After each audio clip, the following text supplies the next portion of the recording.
हम हर दिन लोगों से मिलते हैं, उनसे बातचीत करते हैं, उनके हाव भाव को देखते हैं, लेकिन क्या हम वास्तव में समझ पाते हैं कि उनके दिमाग में क्या चल रहा है? किसी की मुस्कान के पीछे छिपे असली इरादे को पहचानना, झूठ और सच्चाई में फर्क करना, या फिर यह जानना कि कोई व्यक्ति आपसे क्या छिपाने की कोशिश कर रहा है, यह सब एक कला है। यह किताब आपको सिखाएगी कि लोगों के शब्दों से ज्यादा उनके हाव भाव, बॉडी लैंग्वेज और व्यवहार को कैसे पढ़ा जाए। मनुष्य का स्वभाव जटिल होता है, लेकिन मनोविज्ञान और बॉडी लैंग्वेज को समझकर हम किसी के व्यक्तित्व का विश्लेषण कर सकते हैं।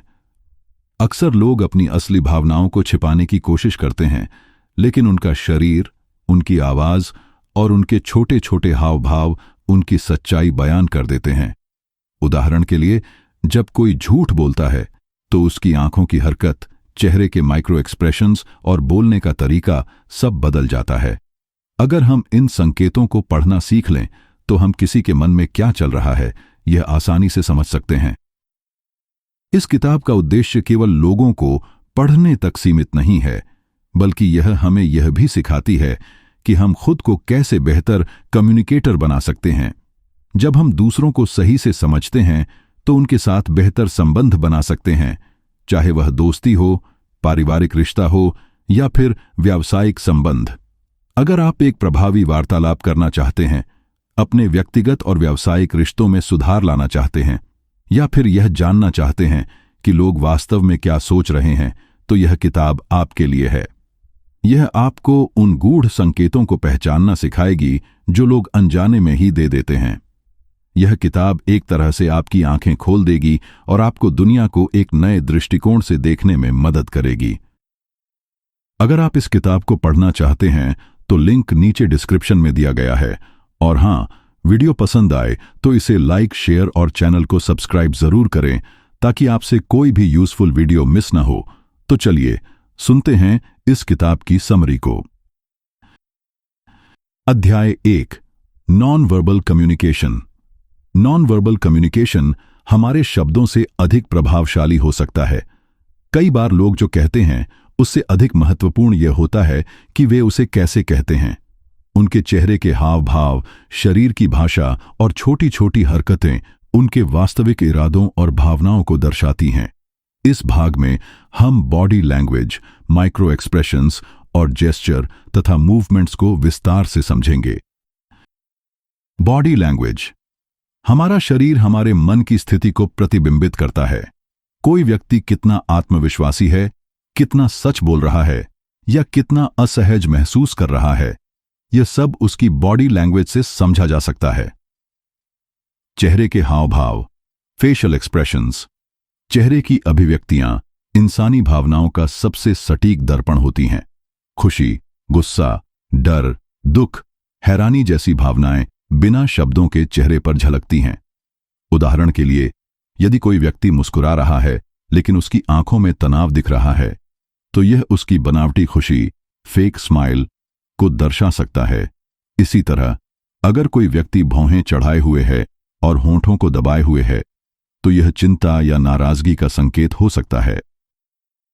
हाथों और पैरों की पोजीशन का अर्थ। हाथों और पैरों की स्थिति भी व्यक्ति के मन की स्थिति को दर्शाती है। यदि कोई व्यक्ति हाथ बांधकर खड़ा है तो यह आत्मरक्षा की मुद्रा हो सकती है, जिसका अर्थ है कि वह असहज महसूस कर रहा है। यदि कोई व्यक्ति लगातार अपने हाथ मल रहा है या उंगलियों से खेल रहा है, तो यह घबराहट का संकेत हो सकता है। पैर भी बहुत कुछ बताते हैं।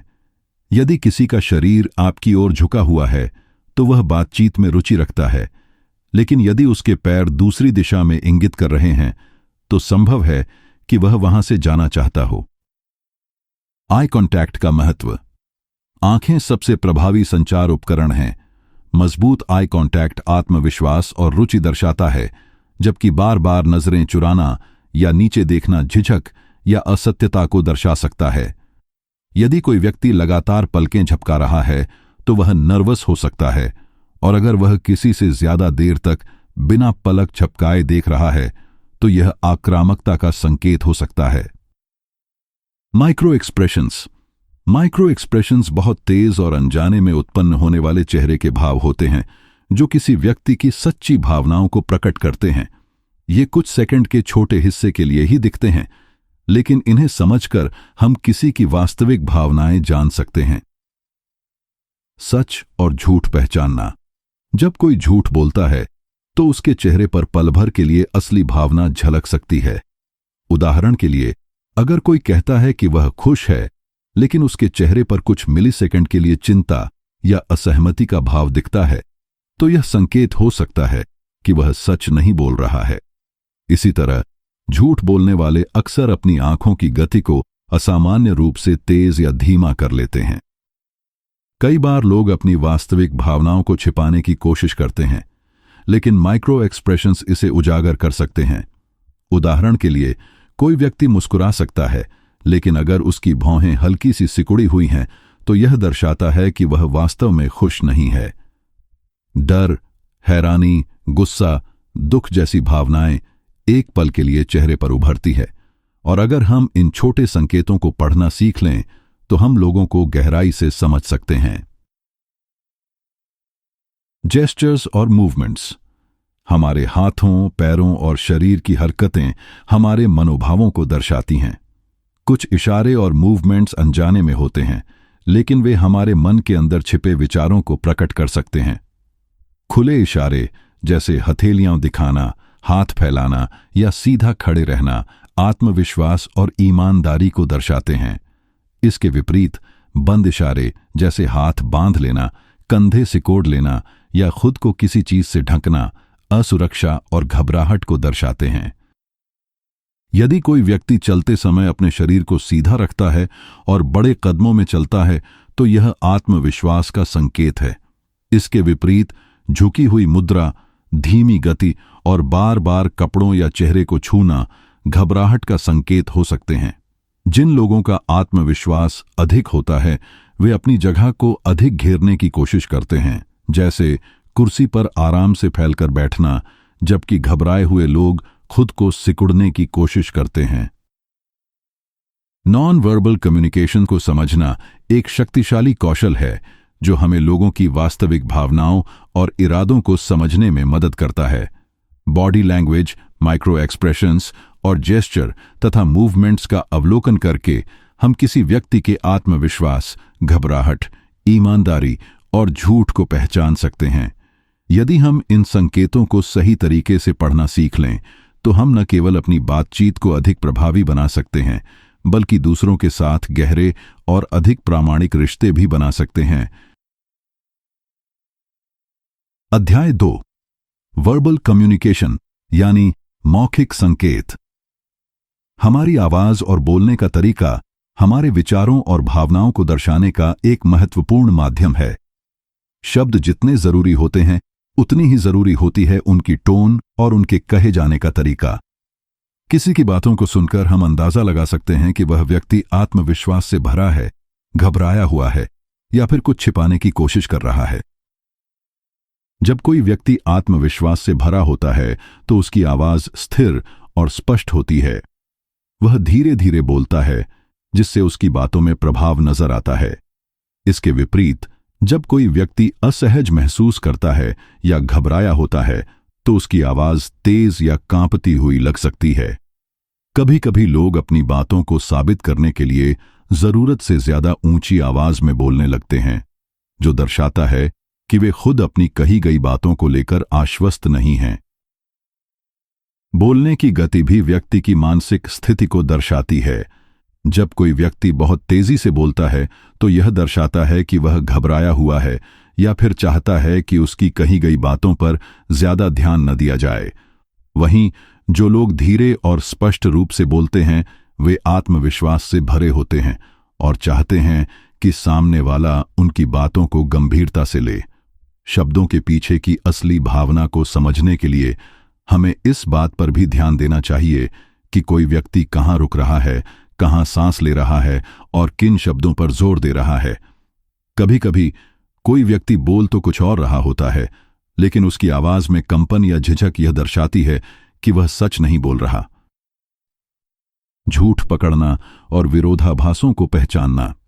झूठ बोलने वाले व्यक्ति के बोलने के तरीके में कई छोटे छोटे संकेत होते हैं जिन्हें अगर ध्यान से देखा जाए तो हम आसानी से समझ सकते हैं कि वह व्यक्ति सच बोल रहा है या नहीं। जब कोई झूठ बोलता है तो उसकी आवाज का उतार चढ़ाव अनियमित हो सकता है। कभी कभी उसकी आवाज धीमी हो जाती है क्योंकि वह सोच रहा होता है कि अगला वाक्य क्या बोले। झूठ बोलने वाले अक्सर अपनी बातों में विरोधाभास छोड़ देते हैं।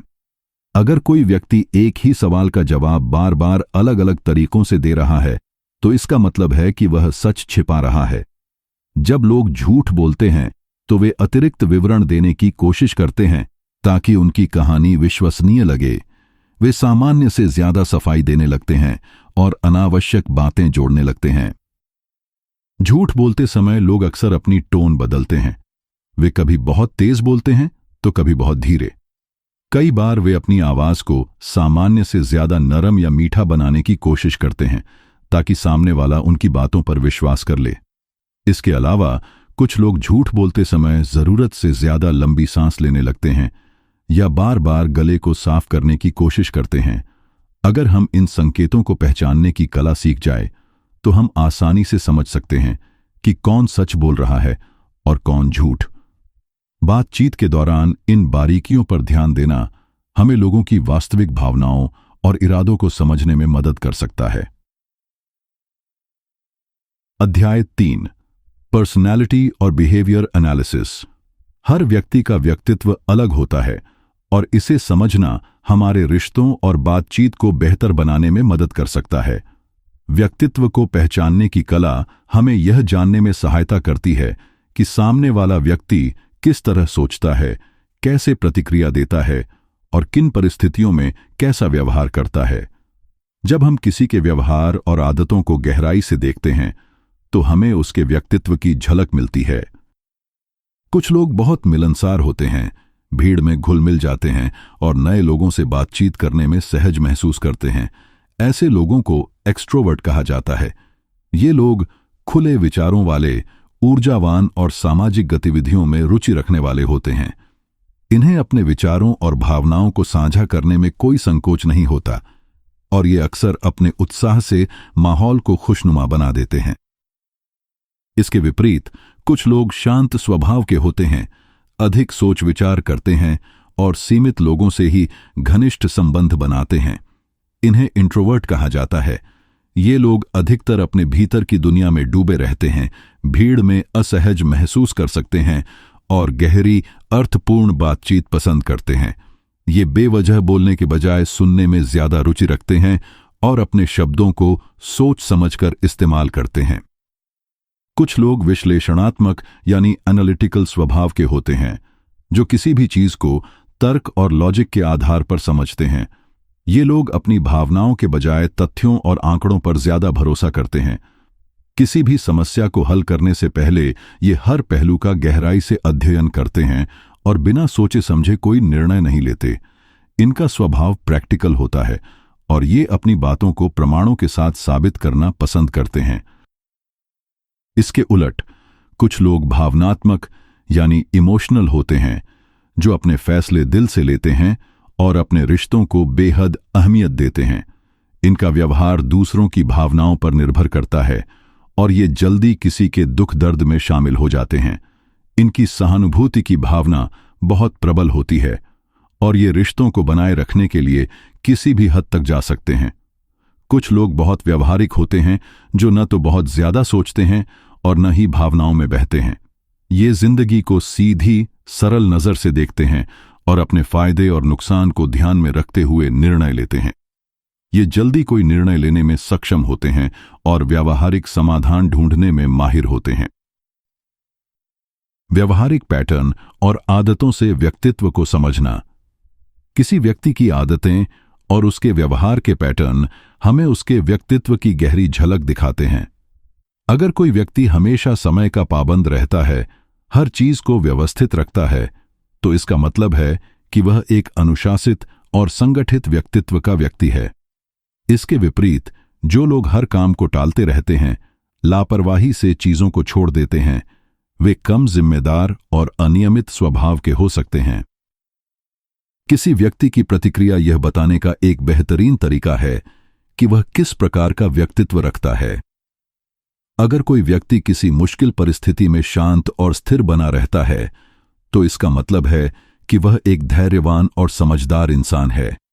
वहीं अगर कोई छोटी छोटी बातों पर जल्दी गुस्सा हो जाता है या घबरा जाता है, तो यह दर्शाता है कि वह संवेदनशील और भावनात्मक रूप से कमजोर हो सकता है। कुछ लोग मुश्किल हालात में जल्दी हार मान लेते हैं, जबकि कुछ लोग किसी भी समस्या का समाधान खोजने के लिए लगातार प्रयास करते रहते हैं। यह उनके मानसिक दृष्टिकोण को दर्शाता है। कोई व्यक्ति अगर आशावादी है, तो वह हर परिस्थिति में अवसर देखता है, जबकि नकारात्मक सोच रखने वाला व्यक्ति हमेशा समस्याओं पर ही ध्यान देता है। लोगों के बातचीत करने के तरीके से भी उनकी पर्सनैलिटी का अंदाजा लगाया जा सकता है। कुछ लोग दूसरों की बातों को ध्यान से सुनते हैं, उनके विचारों की कद्र करते हैं और सोच समझकर जवाब देते हैं। ऐसे लोग अच्छे कम्युनिकेटर होते हैं और मजबूत रिश्ते बना सकते हैं। वहीं कुछ लोग बातचीत के दौरान दूसरों को बोलने का मौका ही नहीं देते, बार बार बीच में टोकते हैं या केवल अपनी ही बातों को महत्वपूर्ण मानते हैं। यह दिखाता है कि वे आत्म केंद्रित हो सकते हैं। अगर हम लोगों के व्यवहार, उनकी आदतों और उनकी प्रतिक्रियाओं को ध्यान से देखना सीख लें, तो हम उनके व्यक्तित्व को गहराई से समझ सकते हैं। इससे न केवल हमें उनके साथ बेहतर संबंध बनाने में मदद मिलती है, बल्कि हम अपनी बातचीत और निर्णय लेने की क्षमता को भी सुधार सकते हैं। अध्याय 4, लोगों से बेहतर बातचीत कैसे करें। बातचीत केवल शब्दों का आदान प्रदान नहीं होती, बल्कि यह एक कला है जिसमें सही तरीके से अपनी बात कहना और सामने वाले को समझना शामिल होता है। इफेक्टिव कम्युनिकेशन हमें अपने विचारों को स्पष्टता से व्यक्त करने, अच्छे संबंध बनाने और लोगों के साथ गहरी समझ विकसित करने में मदद करता है। जब हम किसी से बात करते हैं, तो केवल शब्द ही नहीं, बल्कि हमारी आवाज, टोन, हाव भाव और हमारी सुनने की क्षमता भी महत्वपूर्ण भूमिका निभाती है। अच्छे संवाद की सबसे महत्वपूर्ण कुंजी एक्टिव लिसनिंग है। लोग अक्सर बात तो करते हैं, लेकिन वास्तव में सुनते नहीं हैं। जब हम सच में किसी की बात ध्यान से सुनते हैं, तो सामने वाले को महसूस होता है कि उसकी बातें महत्वपूर्ण हैं। सक्रिय श्रवण का मतलब सिर्फ चुप रहकर सुनना नहीं है, बल्कि इसमें सही समय पर सवाल पूछना, सामने वाले की बातों को दोहराना और उनकी भावनाओं को समझना भी शामिल है। जब कोई व्यक्ति अपनी समस्या या विचार साझा करता है और हम उसे ध्यान से सुनते हैं, तो इससे विश्वास और आपसी समझ बढ़ती है। सवाल पूछने की कला भी प्रभावी संवाद का एक अहम हिस्सा है।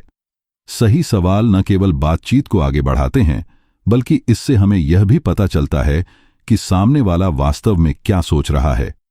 खुले एंडेड सवाल, जिनका उत्तर सिर्फ हां या ना में न हो, बातचीत को अधिक अर्थपूर्ण बना सकते हैं। उदाहरण के लिए, अगर कोई कहे कि वह अपने काम से संतुष्ट नहीं है, तो सीधा पूछने के बजाय ऐसा क्या है जो आपको सबसे ज्यादा परेशान करता है, जैसे सवाल उसे अपने विचार खुलकर व्यक्त करने में मदद कर सकते हैं। बात मनवाने की कला। किसी को अपनी बात समझाने और उसे मनवाने के लिए केवल तर्क देना ही काफी नहीं होता। मनुष्यों के निर्णय भावनाओं और तर्क दोनों से प्रभावित होते हैं। अगर हम चाहते हैं कि कोई हमारी बात माने, तो हमें पहले उसके नजरिए को समझना होगा और फिर हमारी बात को उसके दृष्टिकोण से पेश करना होगा। रिश्ता और विश्वास बनाना सबसे महत्वपूर्ण होता है। जब लोग हम पर भरोसा करते हैं, तो वे हमारी बातों को अधिक ध्यान से सुनते हैं और उन पर विचार करने के लिए तैयार रहते हैं। ये विश्वास धीरे धीरे बनता है और इसके लिए हमें ईमानदारी, सहानुभूति और पारदर्शिता बनाए रखनी होती है। जब हम सामने वाले की जरूरतों और भावनाओं को समझते हैं, तो हम अपनी बात को उनके अनुसार ढाल सकते हैं, जिससे वे हमें ज्यादा स्वीकार कर सकें। कई बार लोग तर्क वितर्क में उलझकर दूसरों को जबरदस्ती मनवाने की कोशिश करते हैं, लेकिन यह तरीका लंबे समय तक प्रभावी नहीं रहता। इसके बजाय हमें यह देखना चाहिए कि सामने वाला किस तरह की बातों को ज्यादा प्राथमिकता देता है और किस भाषा में वह चीजों को समझना पसंद करता है। कुछ लोग तर्कों और आंकड़ों से प्रभावित होते हैं, तो कुछ लोग कहानियों और भावनात्मक पहलुओं से ज्यादा जुड़ते हैं। जब हम उनकी सोचने की शैली को समझ लेते हैं तो हमारी बातों का असर अधिक होता है। इसके अलावा अगर हमें किसी को मनवाना है तो हमें खुद आत्मविश्वास से भरपूर होना चाहिए। जब हम अपनी बात को मजबूती से रखते हैं, बिना हिचकिचाहट और बिना जरूरत से ज्यादा सफाई दिए, तो हमारी बातों में एक अलग प्रभाव आता है। साथ ही सामने वाले की स्वायत्तता यानी ऑटोनॉमी का सम्मान करना भी जरूरी है। अगर हम किसी पर अपनी राय थोपने की कोशिश करेंगे तो वह शायद ही हमारी बात मानेगा, लेकिन अगर हम उसे सोचने का अवसर दें और अपनी राय को एक सुझाव के रूप में पेश करें तो वह खुद उसे स्वीकार करने के लिए प्रेरित हो सकता है। अच्छी संवाद कला और प्रभावी मनाने की तकनीकें हमें हर क्षेत्र में सफलता दिला सकती हैं, चाहे वह व्यक्तिगत रिश्ते हों, पेशेवर जीवन हो या फिर किसी सौदेबाजी यानी नेगोशिएशन की स्थिति हो।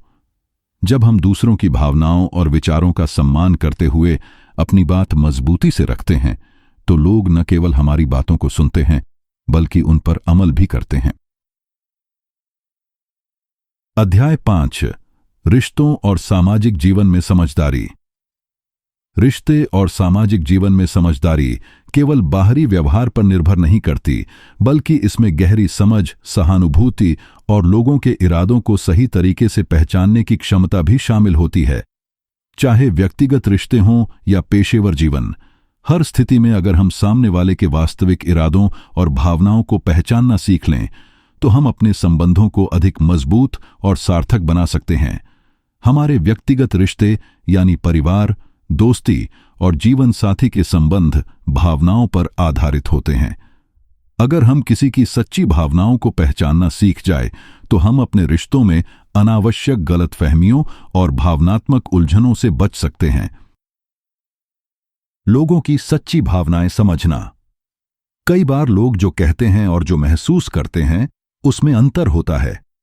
किसी के शब्दों पर ही निर्भर रहने के बजाय अगर हम उनके हाव भाव, आवाज की टोन और उनकी प्रतिक्रियाओं को ध्यान से देखें तो हमें उनकी सच्ची भावनाओं का अंदाजा लग सकता है। उदाहरण के लिए, अगर कोई कहता है कि वह ठीक है लेकिन उसकी आवाज में उदासी या झिझक है तो संभव है कि वह वास्तव में ठीक न हो। रिश्तों में गहरी समझ विकसित करने के लिए यह जरूरी है कि हम सिर्फ सुने नहीं बल्कि वास्तव में सामने वाले की भावनाओं को महसूस करें। मैनिपुलेशन और इमोशनल गेम्स को पहचानना। कई बार कुछ लोग रिश्तों में भावनात्मक खेल यानी इमोशनल गेम्स खेलते हैं और दूसरों को प्रभावित करने या अपने फायदे के लिए उन्हें गिल्ट ट्रिप में डालते हैं। वे अपनी इच्छाओं को पूरा करवाने के लिए झूठे बहाने बनाते हैं या भावनात्मक दबाव डालते हैं। ऐसे लोग अक्सर खुद को पीड़ित के रूप में प्रस्तुत करते हैं और यह जताते हैं कि सामने वाला गलत कर रहा है, जबकि असलियत में वे ही रिश्ते में नियंत्रण रखना चाहते हैं। अगर कोई व्यक्ति बार बार हमें गिल्ट महसूस करवाता है, हमें अपनी बात कहने का मौका नहीं देता या हमेशा चाहता है कि सब कुछ उसकी इच्छानुसार हो, तो यह एक रेड फ्लैग, खतरे का संकेत हो सकता है। ऐसे रिश्तों में हमें अपनी सीमाएं तय करनी चाहिए और यह सुनिश्चित करना चाहिए कि हम अनावश्यक रूप से भावनात्मक दबाव में न आए। हमारे कार्यस्थल यानी वर्क प्लेस में भी समझदारी से लोगों को पढ़ना और उनके इरादों को पहचानना बहुत जरूरी होता है। ऑफिस में हर व्यक्ति अपनी व्यक्तिगत महत्वाकांक्षाओं और जरूरतों के हिसाब से व्यवहार करता है और अगर हम इसे समझना सीख जाएं तो हम खुद को बेहतर तरीके से स्थापित कर सकते हैं। ऑफिस पॉलिटिक्स को समझना। ऑफिस पॉलिटिक्स लगभग हर कार्यस्थल पर होती है और इसे पूरी तरह से टालना मुश्किल है, लेकिन अगर हम इसे समझ लें तो हम अपने करियर को प्रभावित होने से बचा सकते हैं। कुछ लोग अपने फायदे के लिए दूसरों की गलतियां निकालते हैं या बॉस के सामने खुद को अच्छा दिखाने के लिए दूसरों की मेहनत का श्रेय लेते हैं। कुछ लोग गुप्त रूप से नकारात्मक माहौल बनाते हैं और अफवाहें फैलाकर दूसरों को नुकसान पहुंचाने की कोशिश करते हैं। हमें यह समझने की जरूरत होती है कि कौन से लोग वास्तव में हमारी मदद करना चाहते हैं और कौन केवल अपने फायदे के लिए हमारे साथ व्यवहार कर रहे हैं। ऑफिस पॉलिटिक्स को समझने का सबसे अच्छा तरीका यह है कि हम लोगों के व्यवहार और उनके कार्यों पर ध्यान दें, बजाय सिर्फ उनके शब्दों पर भरोसा करने के। अगर कोई व्यक्ति सामने से बहुत मीठा व्यवहार करता है लेकिन पीठ पीछे आपकी आलोचना करता है, तो यह स्पष्ट संकेत है कि वह पूरी तरह भरोसेमंद नहीं है। नेगोशिएशन और लीडरशिप स्किल्स। व्यावसायिक जीवन में सफलता पाने के लिए नेगोशिएशन यानी प्रभावी बातचीत और लीडरशिप कौशल बेहद महत्वपूर्ण हैं। किसी भी डील को सफलतापूर्वक पूरा करने या किसी टीम को प्रेरित करने के लिए हमें यह समझना जरूरी है कि सामने वाला व्यक्ति वास्तव में क्या चाहता है और वह किस बात से प्रभावित हो सकता है। नेगोशिएशन के दौरान सबसे महत्वपूर्ण चीज यह होती है कि हम सिर्फ अपनी मांगों पर जोर देने के बजाय सामने वाले की जरूरतों को भी समझें। अगर हम यह जान लें कि सामने वाला किस चीज को ज्यादा महत्व देता है, तो हम अपनी बातचीत को उसी हिसाब से ढाल सकते हैं और ऐसी स्थिति बना सकते हैं जिसमें दोनों पक्षों को लाभ हो। अच्छे लीडर्स वे होते हैं जो केवल आदेश देने के बजाय अपनी टीम के लोगों को समझते हैं, उनकी समस्याओं को महसूस करते हैं और उन्हें प्रेरित करते हैं। अगर कोई लीडर अपने कर्मचारियों के इरादों, इच्छाओं और परेशानियों को समझ लेता है, तो वह अधिक प्रभावी ढंग से उन्हें गाइड कर सकता है और एक मजबूत टीम बना सकता है। चाहे निजी रिश्ते हों या पेशेवर जीवन, लोगों की भावनाओं, इरादों और व्यवहार को समझना एक महत्वपूर्ण कौशल है। अगर हम यह पहचान सकें कि कब कोई व्यक्ति हमें गिल्ट ट्रिप में डाल रहा है, कब कोई अपनी असली भावनाओं को छिपा रहा है या कब कोई अपने फायदे के लिए व्यवहार कर रहा है, तो हम अपने रिश्तों और करियर को बेहतर तरीके से संभाल सकते हैं। सही समय पर सही संकेतों को पढ़ना और उनकी गहराई को समझना हमें एक बेहतर इंसान बनने और ज्यादा सफल होने में मदद करता है। कंक्लूजन। दूसरों के विचारों, भावनाओं और इरादों को समझना एक ऐसी कला है जो न केवल हमारे व्यक्तिगत और पेशेवर जीवन को बेहतर बनाती है, बल्कि हमें अधिक संवेदनशील और समझदार इंसान भी बनाती है। जब हम लोगों के हाव भाव, शब्दों और व्यवहार के पीछे छिपे संदेशों को पढ़ना सीख जाते हैं, तो हम बेहतर संवाद कर पाते हैं, अधिक प्रभावी रिश्ते बना सकते हैं और अपने निर्णय अधिक आत्मविश्वास के साथ ले सकते हैं। इंसानों को पढ़ने की कला में महारत कैसे हासिल करें? लोगों को समझने की यह कला किसी जादू की तरह एकदम से नहीं आती, बल्कि इसे विकसित करने के लिए निरंतर प्रयास और अभ्यास की आवश्यकता होती है। इसके लिए सबसे पहले हमें अपने ऑब्जर्वेशन स्किल को निखारना होगा। हमें ध्यान देना चाहिए कि लोग कैसे प्रतिक्रिया देते हैं, उनके हाव भाव कैसे बदलते हैं और उनकी बातचीत और कार्यों में कितनी समानता होती है। इसके अलावा मनोविज्ञान और व्यवहार विज्ञान को समझना भी इस कला को विकसित करने में मदद करता है। अगर हम यह जान लें कि लोग आम तौर पर किन मानसिक प्रक्रियाओं के आधार पर निर्णय लेते हैं, तो हम उनके व्यवहार को पहले से ही अनुमानित कर सकते हैं। सबसे महत्वपूर्ण बात यह है कि हमें निष्कर्ष पर पहुंचने में जल्दबाजी नहीं करनी चाहिए। सिर्फ एक संकेत को देखकर किसी व्यक्ति के बारे में राय बना लेना गलत हो सकता है। हमें संपूर्ण संदर्भ को समझना चाहिए और किसी व्यक्ति के व्यवहार की निरंतरता पर ध्यान देना चाहिए। निरंतर अभ्यास और ऑब्जर्वेशन का महत्व। हर व्यक्ति अलग होता है और किसी एक नियम को सभी पर लागू नहीं किया जा सकता। इसलिए हमें लगातार अपने ऑब्जर्वेशन स्किल को सुधारते रहना चाहिए। यह कौशल तभी विकसित हो सकता है जब हम इसे अपने रोजमर्रा के जीवन में इस्तेमाल करें, चाहे वह दोस्तों और परिवार के साथ बातचीत हो, कार्यस्थल में सहयोगियों के साथ काम करना हो या अजनबियों के साथ संवाद करना हो। अगर हम लगातार यह अभ्यास करें कि लोगों की बातों के अलावा उनके हाव भाव, आवाज की टोन और छोटी छोटी हरकतों को भी नोटिस करें, तो धीरे धीरे हमारी समझने की क्षमता तेज हो जाएगी। हमें यह भी ध्यान रखना चाहिए कि हर व्यक्ति की बॉडी लैंग्वेज और अभिव्यक्तियां थोड़ी अलग होती हैं, इसलिए हमें एक निश्चित पैटर्न पर ही निर्भर नहीं रहना चाहिए। किसी भी ज्ञान की तरह इंसानों को पढ़ने की क्षमता का उपयोग नैतिक रूप से किया जाना चाहिए। यह एक शक्तिशाली कौशल है जिसे हम दूसरों के साथ बेहतर संबंध बनाने, उन्हें समझने और उनके साथ सही व्यवहार करने के लिए इस्तेमाल कर सकते हैं। लेकिन अगर कोई इस ज्ञान का उपयोग लोगों को मैनिपुलेट करने, धोखा देने या गलत लाभ उठाने के लिए करता है तो यह नैतिक रूप से अनुचित होगा। हमें यह समझना चाहिए कि हर व्यक्ति की गोपनीयता, प्राइवेसी और भावनाओं का सम्मान करना आवश्यक है। किसी की भावनाओं और इरादों को समझना हमें यह अधिकार नहीं देता कि हम उनका अनुचित लाभ उठाएं या उन्हें बिना उनकी अनुमति के नियंत्रित करने की कोशिश करें। इंसानों को पढ़ने या समझने की कला कोई रहस्य नहीं है, बल्कि यह एक ऐसी क्षमता है जिसे कोई भी व्यक्ति सीख सकता है। अगर हम लोगों के हाव भाव, शब्दों और व्यवहारों को ध्यान से समझने की कोशिश करें और इसे अपनी रोजमर्रा की जिंदगी में लागू करें, तो हम अपने रिश्तों को अधिक सार्थक बना सकते हैं और अपने व्यक्तिगत और व्यावसायिक जीवन में अधिक सफल हो सकते हैं। लेकिन इसके साथ ही हमें हमेशा इस कौशल का उपयोग जिम्मेदारी और नैतिकता के साथ करना चाहिए, ताकि यह न केवल हमें बल्कि हमारे आसपास के लोगों को भी लाभ पहुंचा सके। तो दोस्तों, आज हमने सीखा कि बॉडी लैंग्वेज, माइक्रो एक्सप्रेशंस और जेस्चर के जरिए हम किसी भी व्यक्ति की असली भावनाओं और इरादों को कैसे समझ सकते हैं। अगर आपको यह वीडियो यूजफुल लगी तो लाइक करना न भूलें। कमेंट में बताइए कि इसका सबसे दिलचस्प हिस्सा आपके लिए कौन सा था। इस वीडियो को अपने दोस्तों के साथ जरूर शेयर करें ताकि वे भी इस हुनर को सीख सकें। और हां, अगर आप ऐसी ही और वीडियो देखना चाहते हैं तो चैनल को सब्सक्राइब करें ताकि कोई भी नया वीडियो आपसे मिस न हो।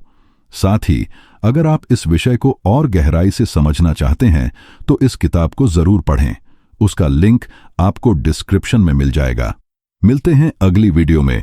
तब तक के लिए ध्यान रखें, सीखते रहें और लोगों को बेहतर तरीके से समझने की इस कला में माहिर बनें।